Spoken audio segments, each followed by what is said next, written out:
എൻ്റെ കർത്താവിൻ്റെ ഉന്നതമായ നാമത്തിൽ സഭയുടെ അധികാരത്തിൽ കുശിൻ്റെ അടയാളത്തിൽ ദൈവത്തിൻ്റെ ശക്തിയെ പ്രാർത്ഥിക്കുന്നു.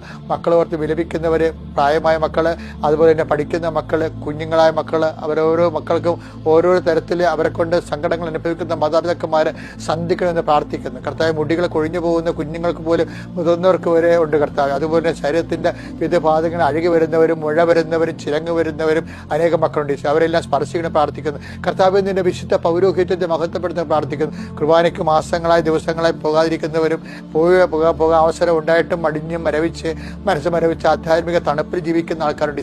അവരെ എല്ലാം നീ ചൂട് നൽകി പരിശുദ്ധാത്മാവിനെ കൃപ നൽകി അമ്മയുടെ ബാധ്യസ്ഥത്തിൽ അവർ സന്ധിക്കണം പ്രാർത്ഥിക്കുന്ന കർത്താവ്. കുടുംബങ്ങളിലെ കർത്താവെ സമാധാനം നഷ്ടപ്പെട്ടവർ പോയി, അതുപോലെ കുടുംബത്തിലെ പരസ്പരമുള്ള ചണ്ടകൾ, പരസ്പര ഭിന്നിപ്പുകൾ, തെറ്റായ പ്രണയബന്ധങ്ങളിലും അതിൻ്റെ പേരിൽ അപ്പനും അമ്മയും രണ്ട് ചേരികളായി മാറുകയും മക്കൾ ഓരോ ഗ്രൂപ്പിസം ഉണ്ടാക്കുകയും അങ്ങനെ കുടുംബങ്ങളിലേക്ക് നിശബ്ദമായി ആത്മപ്രബോധമായി കഴിയുന്ന കുടുംബങ്ങളുടെ മേൽ കർത്താവ് സാത്താനെ അവിടുന്ന് ആട്ടി അകറ്റുന്നതിന് വേണ്ടി യേശുക്രിസ്തു നാമത്തിൽ പ്രാർത്ഥിക്കുന്നു. കർത്താവ് ജീവിക്കാൻ മാർഗമില്ലാതെ എന്ത് ചെയ്യണം, എവിടെ പോകണം, ആരെ സ്പർശിച്ച് ആരെ അവലംബിക്കണം, ഏത് വഴിക്ക് തിരിഞ്ഞു പോകണം, എവിടെയെങ്കിലും പോയി ഒടുങ്ങിയാലും കുഴപ്പമില്ല, ഇവിടെ കിടന്നിട്ട് കാര്യമില്ലെന്ന് പറഞ്ഞുകൊണ്ട് പരസ്പരം പ്രാഗി, കുടുംബത്തെ പ്രാഗി, മറ്റുള്ളവരെ പ്രാഗി ഭാരപ്പെടുന്ന എല്ലാ വ്യക്തികളുടെ കർത്താവിൻ്റെ രക്തപ്പളി പതിക്കട്ടെ. അവരെല്ലാം കർത്താവിൻ്റെ ഉന്നതമായ പശ്ചാത്താപത ദൈവത്തിലേക്ക് തിരിച്ചു വന്നുകൊണ്ട് കർത്താവിൻ്റെ കൃപയിൽ നിറയാനുള്ള അടയാളങ്ങൾ ലഭിച്ചുകൊണ്ട് ആ കുടുംബത്തെ ശക്തിപ്പെടുത്തേണ്ട കർത്താവ് ഇന്ന് പരിശുദ്ധ ദൈവമാതാവിന്റെ മാധ്യസ്ഥത്തിൽ പ്രാർത്ഥിക്കുന്നു. ആമേൻ.